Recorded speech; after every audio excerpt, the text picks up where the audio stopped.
Okay, we're here at Ivan Oaks Campground, and this is the camp host trailer. We're gonna ask him some questions about Bigfoot. Hi.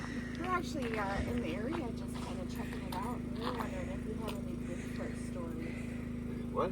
Anything Bigfoot like Sasquatch or Bigfoot sightings or stories from the campground? I write him all the time, but he never writes back. Ah, darn. You didn't get the right address. Yeah, we heard a podcast of a lady who lived up here for about a year in a motorhome. And she had him like jumping on her motorhome, and then she finally saw him. Boy, I'd like to have the drug she's doing. I know, right? Sounds good, huh? Well, we're experiencers, a number of us. And she operates the the Area 58 Museum in Oak Ridge, and takes people's encounters and puts them on video. And she's got a YouTube channel. And so, since this was so close to home, we had to come up and check it out. I wish we had some stories. Oh, you may yet. Look, you got my number, okay? So if anything happens, you just give us a call. Yeah, We sure will. keep an open mind, because I've had an experience. I was born and raised here, so. Oh, yeah. Hey, Nice. did you ever hear about the wild man of Windberry? I did. Yes, tell us. Would you mind if she put that on video, just your voice? I don't know it well enough to know the story at all. Oh, okay. Not to be able to tell the story, but I have heard of it. Yeah, a lot of people. I have a friend who grew up at Fall Creek, and she's in her late 70s, and she said, yeah, he used to come through and take clothes off the clothesline. Yeah, I've heard stories, but I don't really know any stories that are, Yeah, and then her husband's a logger. He stepped out because he heard a ruckus out there, and he says, stinking homeless guy's out there. He's taking the clothes again, and he got the door open, and he looked at him, and he looked at him, and he wasn't a homeless guy. He was like a 6 foot tall man covered in hair, and he just backed up, turned, and got going. But, So I had a sighting about 8 years ago, and I was told that it sounded more like the wild man of Windberry than Bigfoot, but it was running on the side of the mountain behind Jasper Mill, and it was tall and slender. It wasn't like a traditional giant Bigfoot, you know. Well, I kind of take contention with the way that they describe Sasquatch anyway, Yeah. biologically. Yeah. Okay. What is you your? do. You do. As far as I'm Yes. concerned, I believe that metaphysically there's a different set of genes that can be done that would produce a person that would fit some of that description. And not being a dummy, I don't disbelieve, because I'm from northern Minnesota myself. Oh, I came here from Rochester. That's Iowa. It's kind of, but yeah, I lived up by I was born and raised Duluth. at the headwaters of the Mississippi. Oh yeah, okay, Nice. okay, yep. I did canoe trips up at Boundary Waters canoe area with women, and taught them how to survive, do 3-4 day things, survive the mosquitoes. But I was working for Mayo Clinic at the time, and yes, 20-some years of horrendous. So you know where the Winters. city of Mazeppa is? Oh yeah. I helped build that restaurant. Is that right? Wow. Fred King was my ex-father-in-law. Wow. Wow. Small world. Yeah. I was there when it looked like this. And then, and then it didn't. Yep. So if you don't mind, we want to look around and check out some of the game trails and look for tracks and stuff. Sure. Okay, we didn't want you to think there was a bunch of weirdos, but there are a bunch of weirdos going through the woods. I don't think there's been anybody standing here today, right? Yeah. There'll be one person checking in, so you won't bug anybody. Yeah, there should be two Okay. people checking out. Well, yeah, there's 2 people that are checking out. Yeah, I think some already left. All right. Well, thank you very much for your time. Thank you so much. Have a great day. You too. You Bye. too. Do I have to tell the Army Corps about this? They probably already know. Thank you. They very well might. You know, I don't discount anybody anymore. See our forest friends, tell them you know us. Yes. See ya, thanks. The worst that can happen, I always think, is say, oh, get out of here in that case. I don't know them. They don't know How many me. times have you heard that? Get out of here in that case. Oh, Only my ex-husband's. No. What'd you say? I said, do you guys know what they're I was looking over in here too. Oh, What do you see there? yeah, I do. I see some toes there. Possibly. That does look like claws, doesn't it, Jeff? Toes right here too. Maybe, maybe not. I'm not really seeing it. No, okay. Us?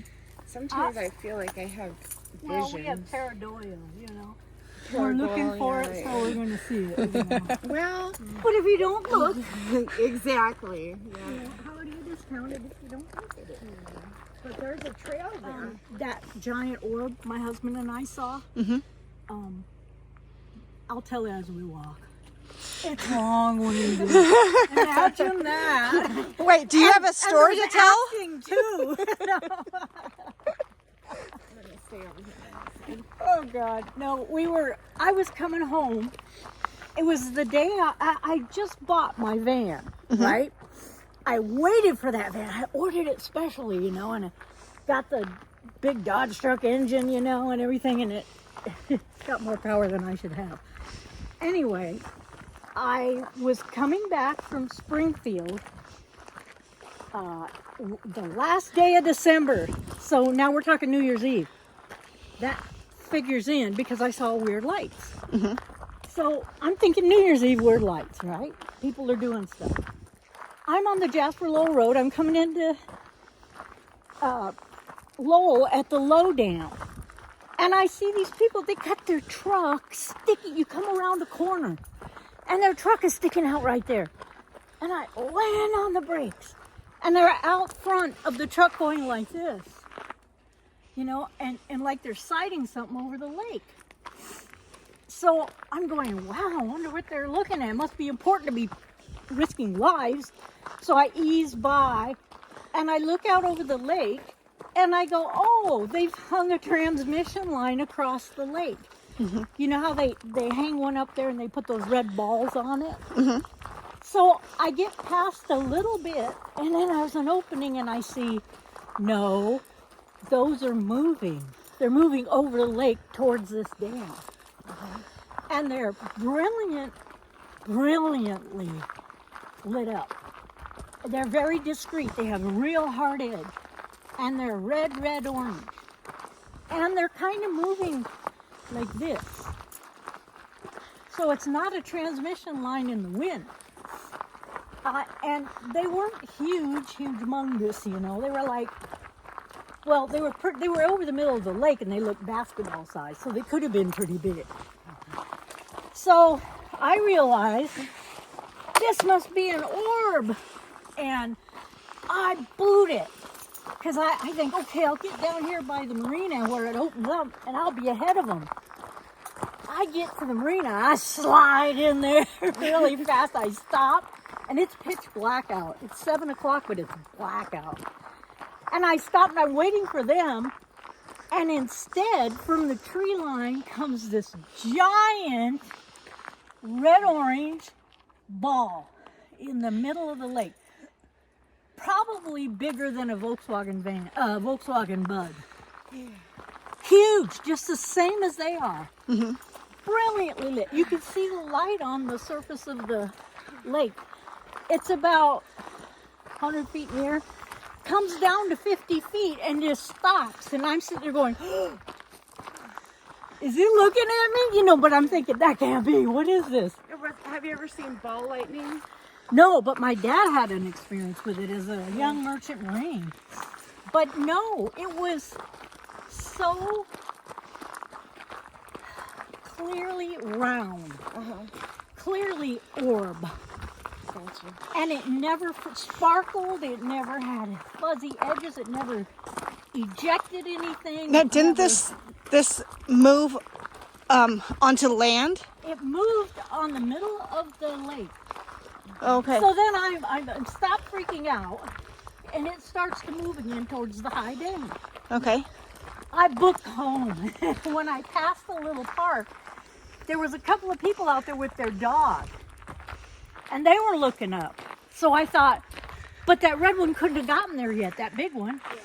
So I thought, oh man, it had little ones following it. Probably has little ones before it. So I'm like a block and a half from home. I bust into the driveway, I run in, Dan, go down over a porch. And he's like, what? But we always look at stuff in the skies, you know, or he sees a bird. So we run out there and I fling open the door and I'm looking at the lake like this. We're looking right here, dead south. Trees on both sides, a house right there, back a ways. And we're standing there, and he says, what am I seeing? I said, I can't even tell you. It's a big red ball. He goes, what? And I realized, oh, I have a camera. So this was so long ago, I didn't have a camera on my phone. I ran and got my stinking Kindle. And I am hitting it, and here it comes. And and the little ones have caught up to it. And it's right there, and it's really going slow. And the little ones are bobbling around, and it stops. And he goes, what the heck? And he's looking up at it. You know, we're looking at it. And I said, I followed it all the way from the dam, and I'm trying to film it. And the little ones are just right behind it, moving around. And then as we're talking about it, it goes from the middle of the lake, just like this, up to the house. And we go like this. He's in the house, man. He said, get out of here. And I'm like, by the time I got to the door, it was moving on.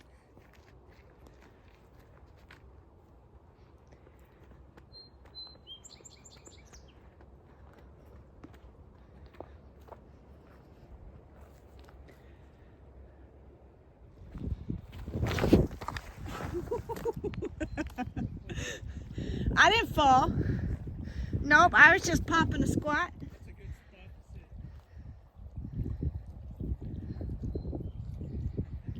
Such a nice view.